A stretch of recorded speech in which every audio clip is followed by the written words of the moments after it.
moja rudino, bakneš do nebo visoko, zašto raskažuvaš ti? Stadata da zablejale, ovčari da zapeale, ili pak taguvaš ti?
Драги гледачи, добар ден. Се позабрзано се прибира богатиот род од разните земјоделски култури во Републикава. Жетвата на сончогледот е во полнек. Распуканите чушки на снежно-белиот памук се собираат. Пазарите по градовите се полни со пиперки и други градинарски култури. Бербата и на винското грозје е во полнек. Групацијата за производство и пласман на грозје и вино при Стопанската комора на Југославија постигна самоуправна спогодба за откуп на грозјето со цел да се спречи конкурентскиот настап на откупните предпријатија и од другите републики кои предизвикаа хаос во откупот. Зголемени се и откупните цени скоро на сите сорти винско грозје и тие се движат од 2,6 до 6 динари за килограм. Деновиве во Кочанско започне и жетвата на оризот. Се очекуваат високи приноси. Се надеваме дека поволно ќе се решат отворените прашања за откуп на оризовата арпа и откупната цена. Започне и бербата на јаболката и другото овошје. Наскоро се очекува наитно да се одобрат поволни кредити за извоз на јаболка, заради непречен откуп на 25.000 вагони со јаболка, колку се очекуваат од годинашниот род во Југославија. Македонските производители на јаболка ќе соберат околу 28.000 тони, што е приближно на минатогодишното ниво.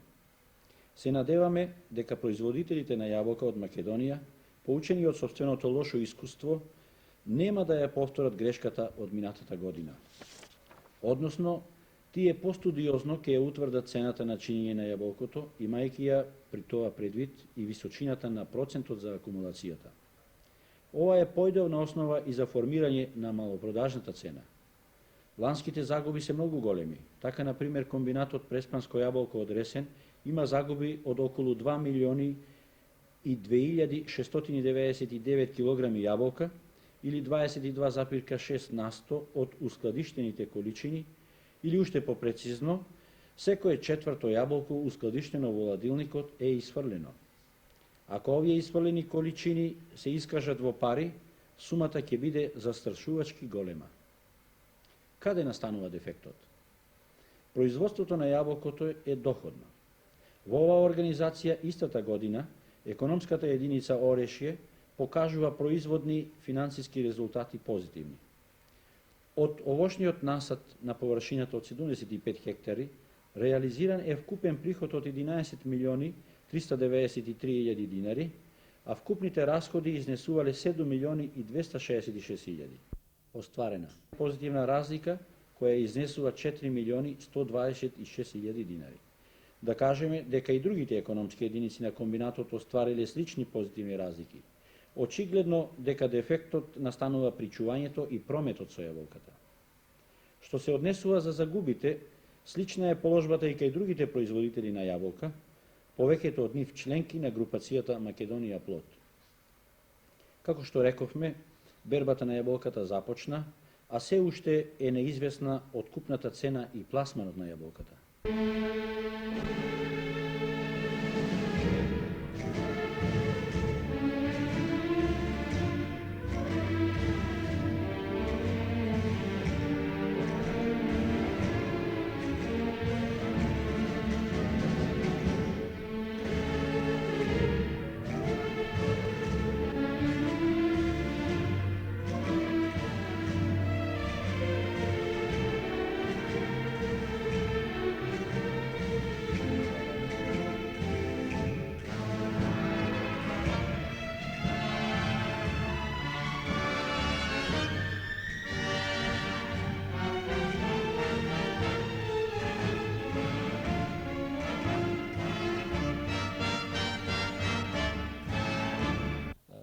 Стругар Белевски, вашиот објект, насадот со јаболка, е еден од поголемите во нашата република. Колку хектари има?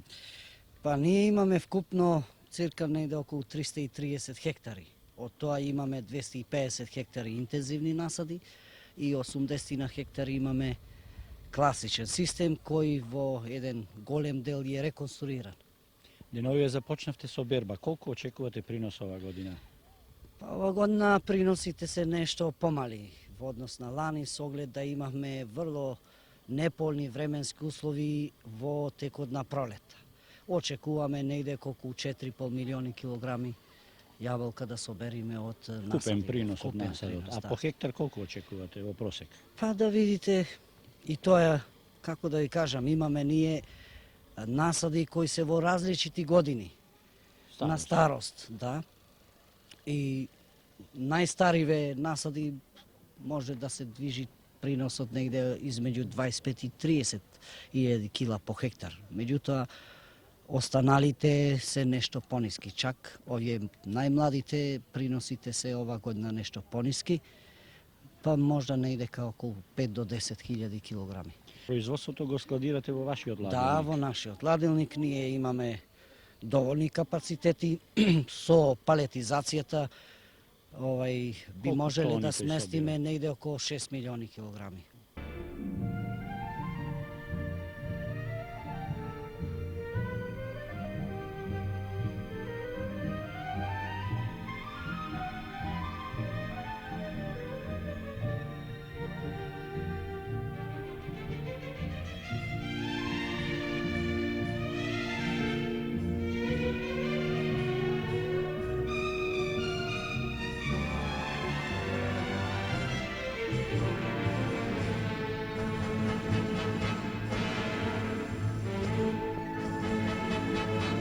Со пласирањето на јаболката ова година како ќе биде? Дали ќе бидат минатогодишните проблеми повторно?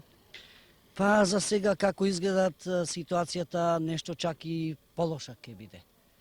Во смисол на висината Во смисол на на цената. Репроматеријалите врло поскапеа, џубривата, посебно средствата за заштита, а цената нешто е пониска од минала. Каква цена се очекува по килограм? Ние очекуваме да биде барем 300 динари по килограм франко вошњак. Откупна цена? Откупна цена не, него мислам наша цена.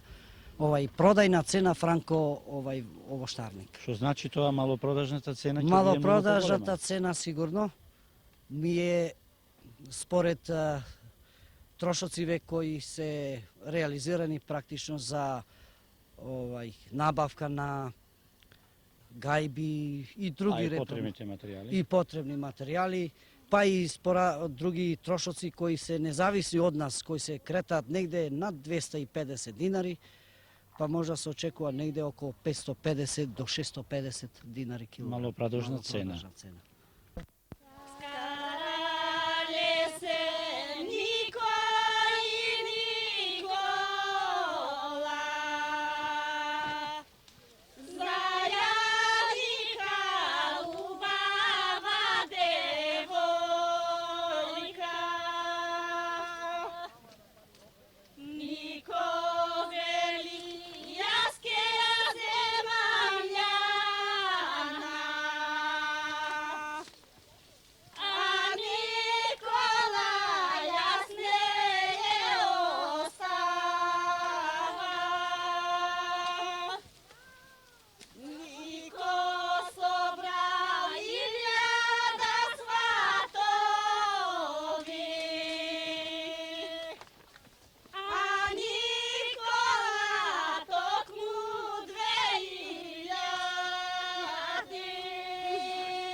Од вкупните плантажни 2975 хектари со јаболка, поголемиот дел е во Западна Македонија.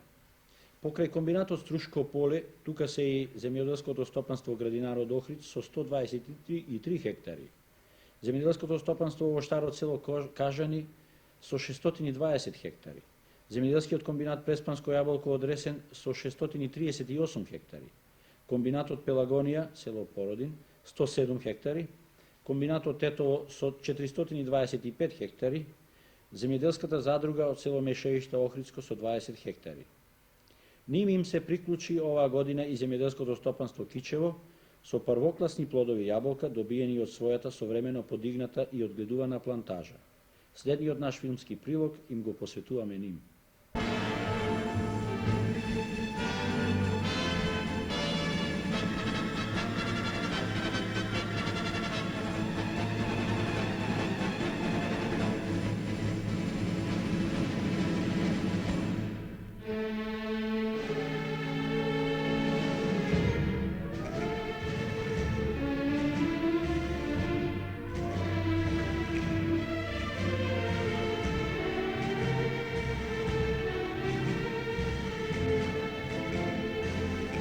Земјоделското стопанство Кичево од Кичево е единствена земјоделска организација во овој град. Од кога постоите и кои се вашите дејности?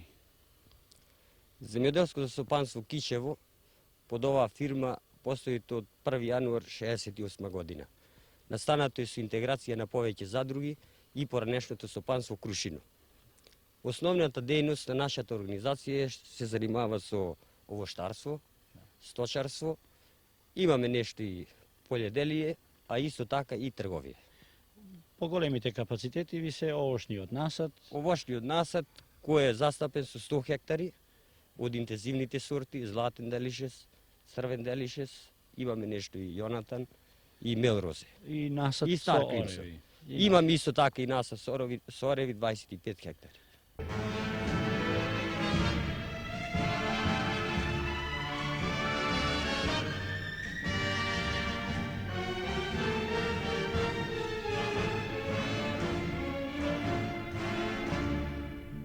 Вие сте управник на овошниот насад, на овој погон. Која година е насадот? Овај насад му е пета вегетација. Пета вегетација. Да. Колку очекувате принос оваа година? Па на пета вегетација ние, јас сметам да некаде ќе имаме околу 15 тона на хектар. По хектар. Да. На овај насад, мислам, овде кај што сега се наоѓаме. Да. Подигната една М подлога од тип 11. Каква технологија имавте применето на одгледување? Колку пати е обработувано? Па за оваа година не беше наклонета на овоштарство. Да. И прилично беше тешка година. Значи ние изобилни дождови имаме, изложени бемне јако на заштита. Колку пати Имам- прскавте? Па досега имаме прскано 17 пати. 17 Да. пати. По секое невремне мораше да поновиме на прскање. Дали вршевте прихранување на насадот? Да. Со што прихранувате? Па ние прихрануваме со тара на два Азотно пати, ѓубре. азотно ѓубре, али претходно имаме додадено на фосфорно и калиево. Основните ѓубрења. Основни ѓубрења, тие што беа по едно 300 кг на хектар, а после одемне со помала доза на прихранување. Прихранувавте површината или фолијарно можда прскавте? Со фолијарните овој ѓубрења. Површински одемне со Површински. машина за ѓубрење. А делимично е исто и со арско ѓубре. Пошто располагаме со овци, тука ни се близу стационирани, вршеме ѓубрење со арско ѓубре.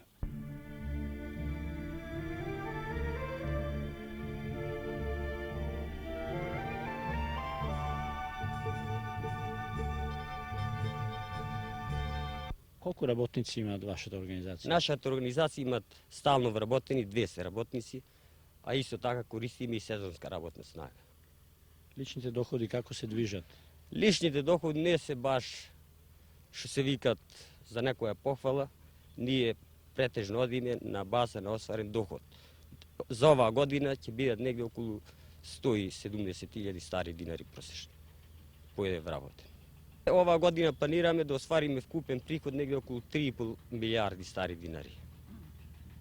Тоа се заснива од нашето производство околу милиарда, другото е од услуги и од трговија. Ние сме во фаза уште на изградување, така да речем, стопанството. И затоа беше главната цел наша да постоеќите површини, што беа порано по системот засадувани со стрни жита и лусерки, се приориентиравме на инвестиции и кои што сами можете да се уверите на лице место, да ќе имаме големи ефекти по времето и насадите ќе си дадат својот збор. Насадот рековте е 100 хектари. Дали имате своји капацитети за чување на плодовите? Па оваа година е во тек изградбата на ладилник со капацитет од 3000 тони и рачунаме да до крајот на идниот месец ќе биде пуштен во употреба.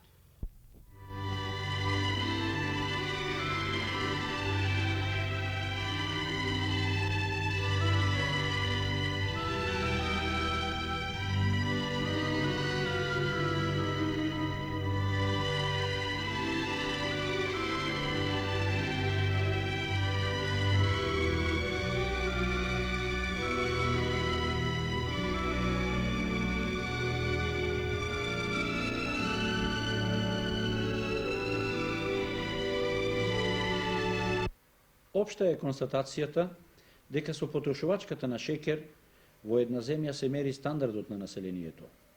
Во целиот свет се проширува шеќерната репа на нови илјадници хектари. Во минатата година во светот се потрошени околу 90 милиони тони шеќер. Во Југославија минатата година земјоделците и фабриките за шеќер произвеле по 21 кило за секој жител. Годинава пак потрошувачката треба да достигне 32 килограми за секој југословен. Од 100.000 хектари под шеќерна репа ќе се добие само околу 27 килограми шеќер по жител. Разликата ќе треба да се надомести со увозен шеќер, за кој ќе се потребни 90 милиони долари. Ако се има предвид дека цената на меѓународниот пазар е во постојан пораст, тогаш оваа импозантна сума ќе биде поголема.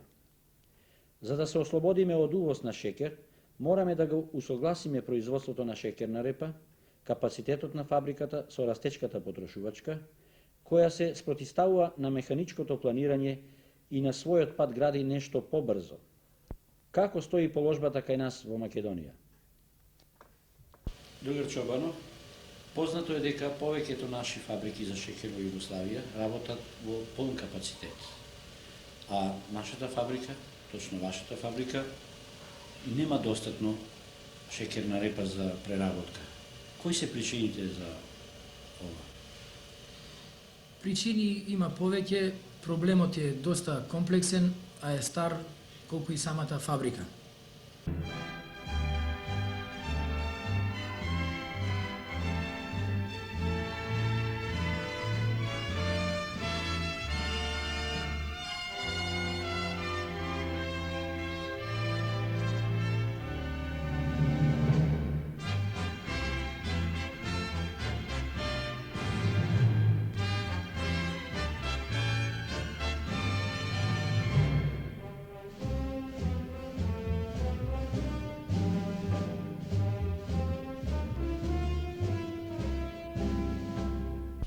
Од година во година површините се намалуваат под шеќерна репа, иако основна наша цел беше да овај капацитет од 15.000 вагони прерасти во еден капацитет од 30.000 вагони годишно преработка на шеќерна репа. Задниве години и површините во нашиот комбинат во голема мера се намалени. Стручњаците од земјоделието тврдат да веќе нема поволни површини под кои би можело да се производи шеќерна репа. Од друга страна, останалите комбинати во Републиката споро ја усвојуваат технологијата на производство на шеќерна репа, иако во дадениот момент шеќерната репа представува една од најдоходните земјоделски култури. Последно време стимулативни се цените, откупните цени. Према количините кои што ги очекуваат останалите шеќерани во нашава земја, посве изгледа да оваа година цените се доста стимулативни. Напорите кои што се чинат во другите шеќерани да се обезбедат средства за реконструкција на постоеќите капацитети, како би можело да се превземе целокупната производња на шеќерна репа, а и со тоа да се исполнат и остварат заклучоците кои што се донесени со акционата програма за обезбедување на храна од домашно производство, посве изгледа да за нас во догледно време не ќе имат некој значај, со тоа што ние и веќе вградениот капацитет не можеме да го во целост користиме. Покрај сето ова и временските услови никако да ни просто изгледат во пресред, не се наклонети некако спрема нас, така да оваа година доста површини беа поплавени во Пелагонискиот регион, така да и оние планирани површини, значи не успеавме да ги посееме под шеќерна репа. Принудени сме барем да во известна мера го надокнадиме сето ова со тоа што веќе имаме договорено 2000 вагони шеќерна репа од комбинатот Сербо Михај Зрењанин од Војводина, што во голема мера ќе ги зголеми трошоците на производство. Само можам да кажам да негде околу 20 динари по килограм шеќерна репа изнесува транспортот. Кој е вашиот најголем снабдувач од нашата република? Се уште комбинатов Пелагонија е најголем снабдувач на шеќерна репа, иако велам да не е онолку колку што би требало да дава. Иначе задниве години Овче поле почнува да ја усвојува технологија, така да годинава има околу 320 хектари под шеќерна репа, Црвена звезда Штип има 100 хектари под шеќерна репа, комбинатот Струмица има 80 хектари под шеќерна репа. Оваа година и ние ќе бидеме членки на Сдружениот комбинат Македонија и со едно заедничко планирање веројатно би се зголемиле површините под шеќерна репа. Никој не може да не убеди да во републиката вкупно не може да се посадат 5000 хектари под шеќерна репа. Вистина е дека немаме доволно фабрики за преработка на шеќерна репа, за да ги задоволат вкупните потреби од шеќер.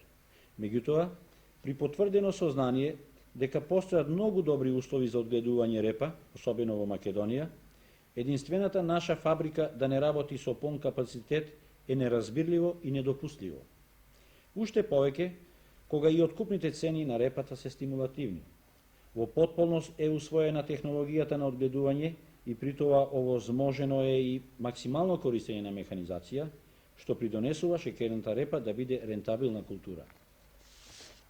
Шеќерната репа е многу погодна и во плодоредот како предкултура или подкултура, особено во подрачјата каде што општеството изградило скапи системи за наводнување. Сето ова не наведува на размислување дека е потребно посинхронизирано однесување кон овај проблем на сите повикани фактори. Реализацијата на зелениот план кај индивидуалните стопанства е условена од инвестиционите вложувања во овај сектор и во текот на оваа година има позитивни текови отколку во претходните години.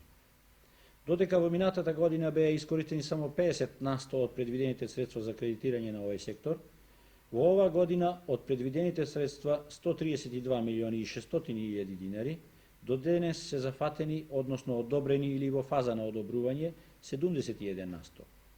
До крајот на годинава се смета дека ќе се искористат и останатите незафатени средства.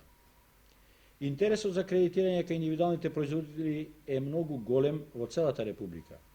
Независно од условите под кои се добиваат кредитите, вложените средства решаваат повеќе проблеми кои се наметнуваат на нашето општество: зголемување на земјоделското и сточарското производство, намалување на безработицата и намалување на миграцијата. Центарот за напредување на земјоделството во Битола, во чиј состав е и стручната служба за развој на индивидуалното земјоделство, е еден од најангажираните во републиката, како посредник помеѓу производителот, корисник на кредитот и банката, за што поголемо и поправилно, односно наменско распределување на средствата. Овде се колегите од таа служба и јас би ве замолил, колеги, да кажете колкава се тие средства и каков е воопшто интересот за користењето на тие средства. Кредитирањето на индивидуалното земјоделство во нашата општина се одвива на два основи. По еден основ е кредитирање од штедните влогови при банката, а друг основ е кредитирање од соучество од Меѓународната банка. За кредитирањето од штедните влогови носител во двата кредити е Центарот за унапредување на земјоделието во Битола, во чија што служба како интегрален дел се е и нашата служба за унапредување на индивидуалното земјоделство.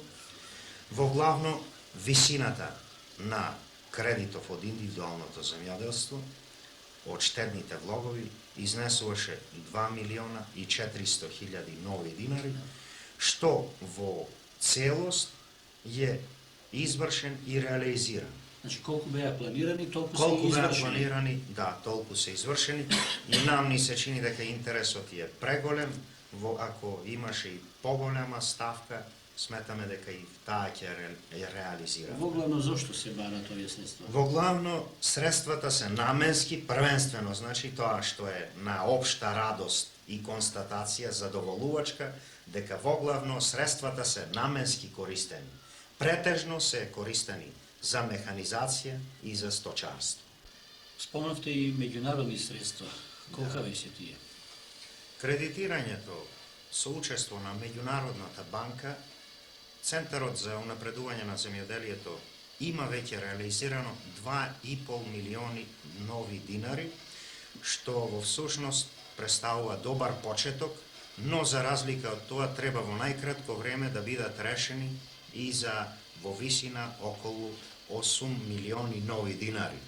Вкупно, значи, ја преминува цирката 1 милиарда стари динари кредитирање во индивидуалното земјоделство.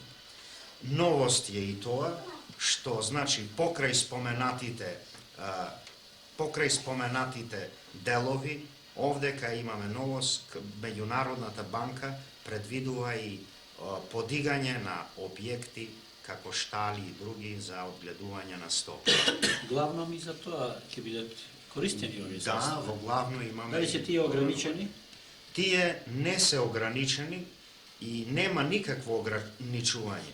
Центарот за земјоделие, за унапредување на земјоделието како носител, тој ќе дава на сите заинтересирани индивидуални земјоделци кои се носат со идеја да го унапредат земјоделието и да подигнуваат штали и да одгледуваат стока, на сите ќе му излезе во пресред кои што се вака заинтересирани за тоа и во главно кои имат нешто услови. А како стои користењето и интересот за развојот на сточарството? За кои гранки сточарски најмногу има интерес? Видите, најмногу интерес постои кај индивидуалните земјоделци на општина Битол, а воглавно за овчарството, говедарството и свињарството. Доминира секако овчарството. Да, овчарството доминира. Краварството?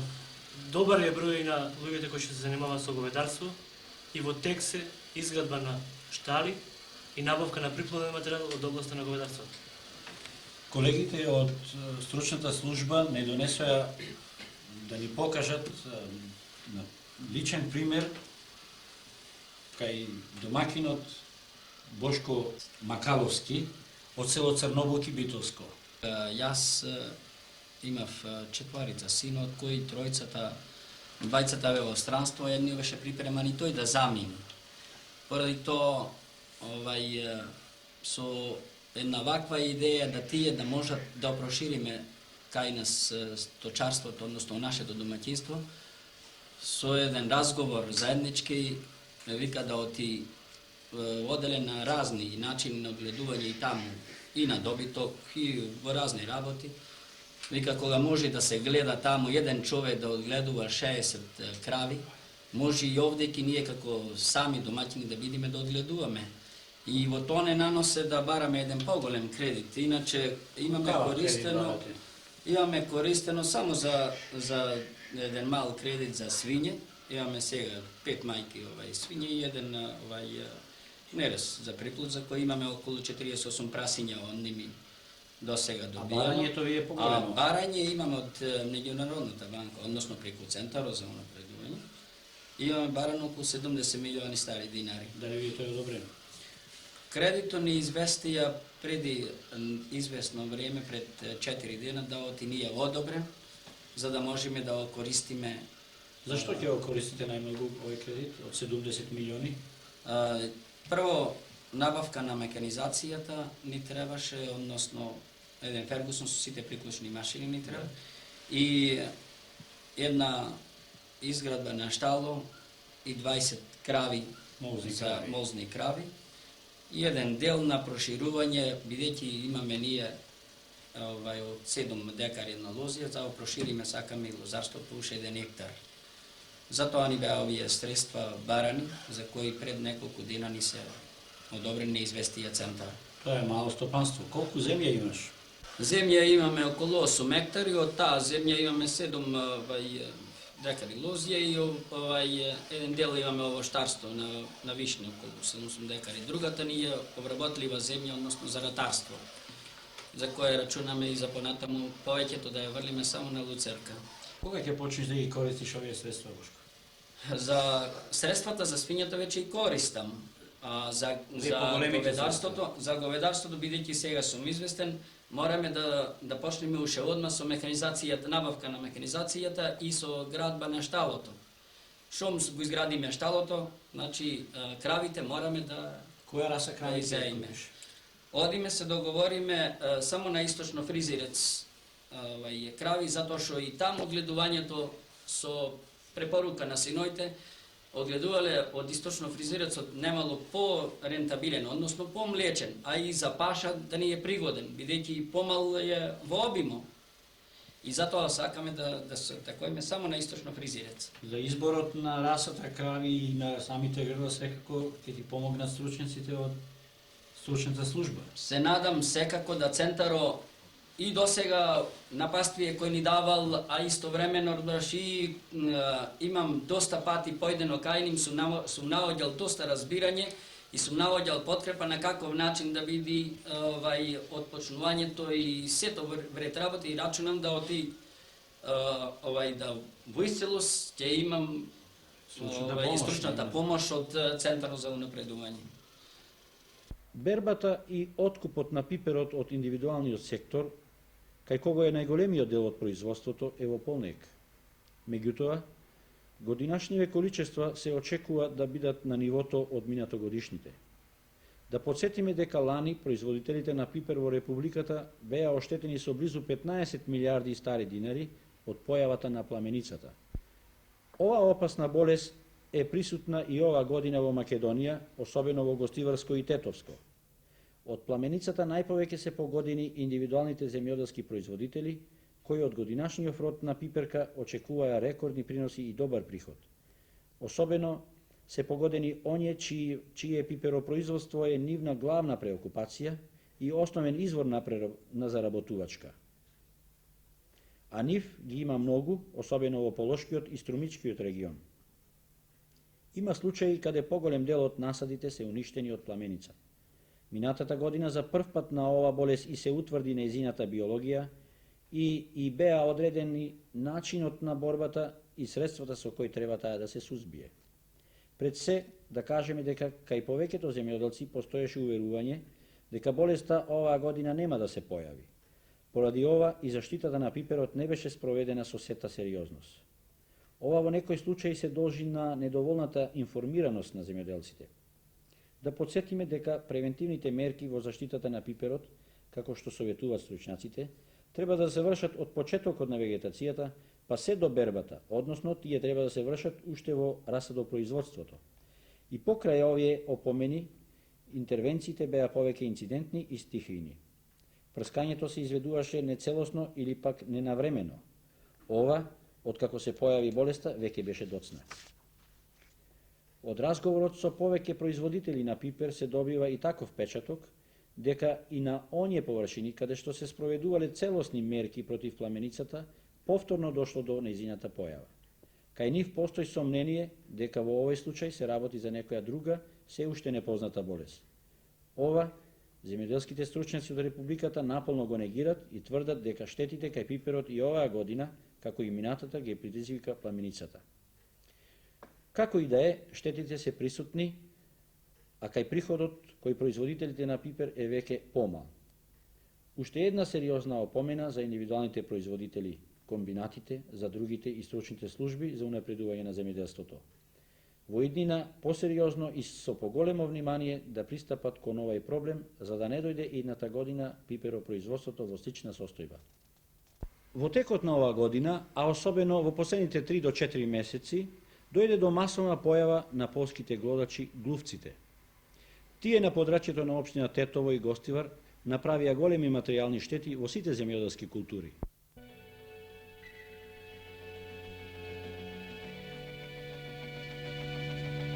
Не постои едногодишно или повеќегодишно растение кое е поштедено од овие штетници. Досега најголеми штети предизвикаа на посевите од пченица, пченка, граф, луцерка, градинарските култури, во овошните насади и друго. Од глувците не се поштедени ни населбите од селата и градот. Големи штети имаат направено на складираната пченка по кошевите и амбарите. Се смета дека до ова каламитетна појава на глодачите дошло во прв ред поради досега непревземените превентивни мерки, поволните климатски прилики, сушното лето и изобилството на храна.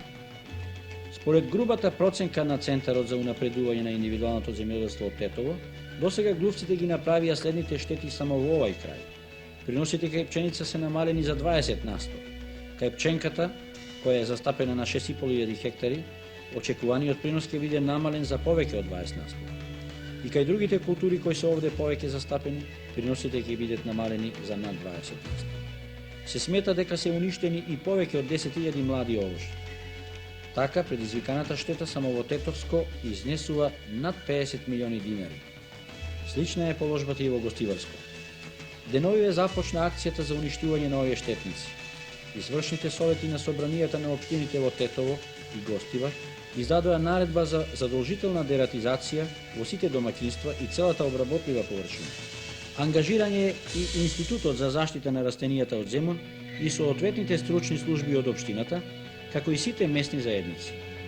Акцијата за дератизација има општ интерес за целото подречје на општините Гостивар и Тетово и успехот во многу ќе зависи од организираноста на теренот и едновременото изведување на препорачаните мерки за сузбивање на глодачите, како по куќите, исто така и по обработливите површини. Акцијата е во тек. Веруваме дека таа ќе успее. Иако некои од земјоделците погодени од овие штетници фигуративно се искажаа дека возот е веќе поминат. Ќе се сочува поголем дел од земјоделските производи и што е во овај момент најважно, есенската сеидба на житата ќе се изврши поспокојно, без страф глувците да го изедат посеаното семе.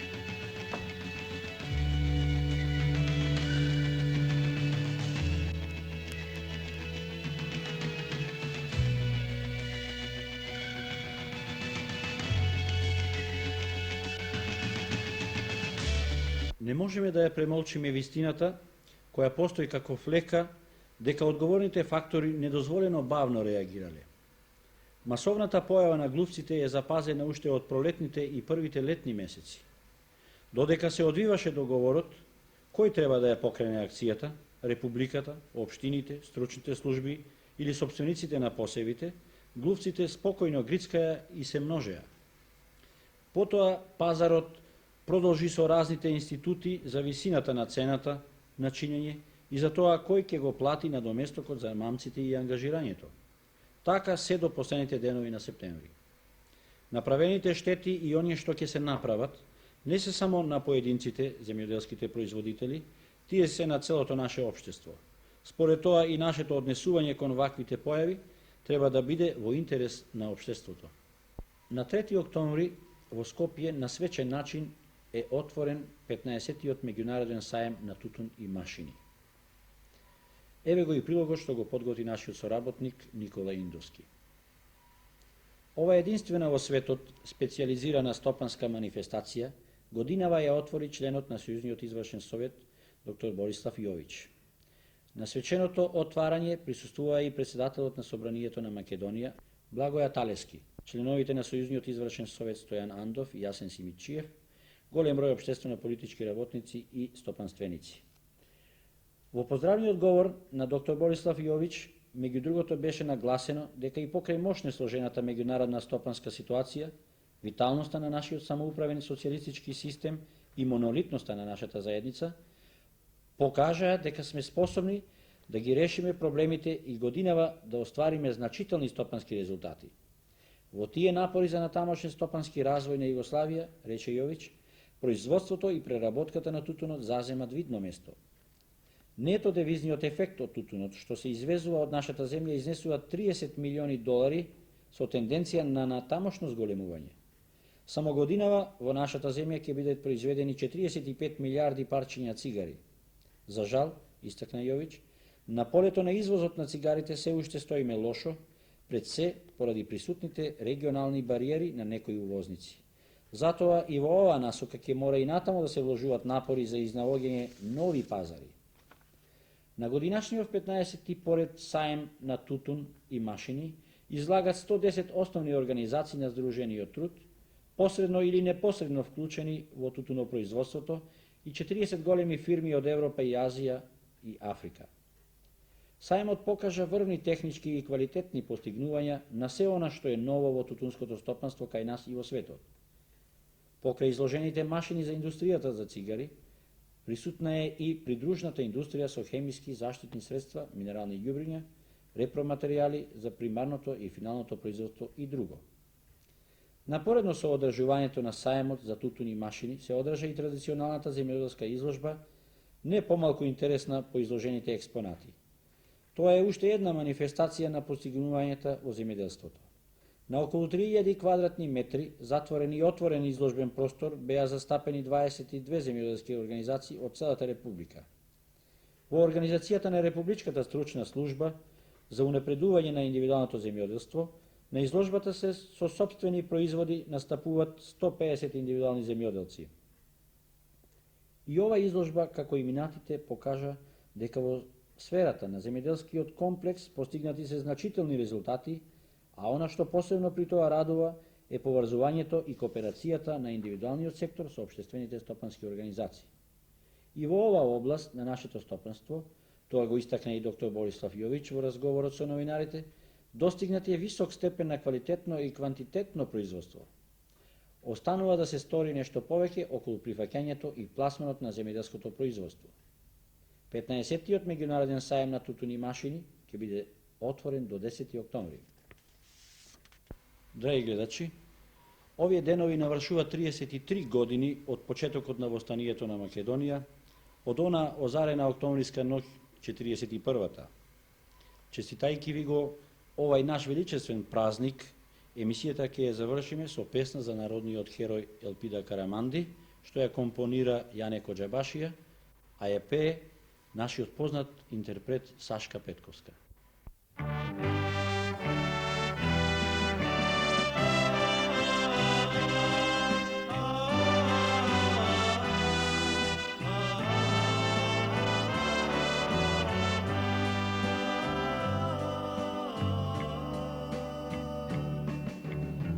Дали шумски беше цвет или бран од некој поток пенлив бел, или развигор млад ко птица во лед, со здивна мајски копнеш врел. Безброј сказни ти се скри, се стори легенда за сите дни. Ти дел си од се, ти со нас ќе си пак во сите наши сни. Елпида, Елпида, Елпида, ко пламен те носиме во гради. Елпида, Елпида, Елпида, ти гориш во сите срца млади. Елпида, Елпида, Елпида, ко пламен те носиме во гради. Елпида, Елпида, Елпида, ти гориш во сите срца млади.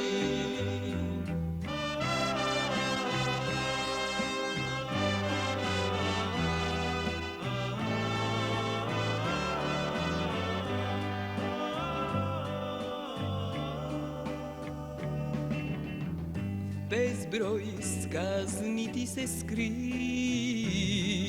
се стори легенда за сите дни.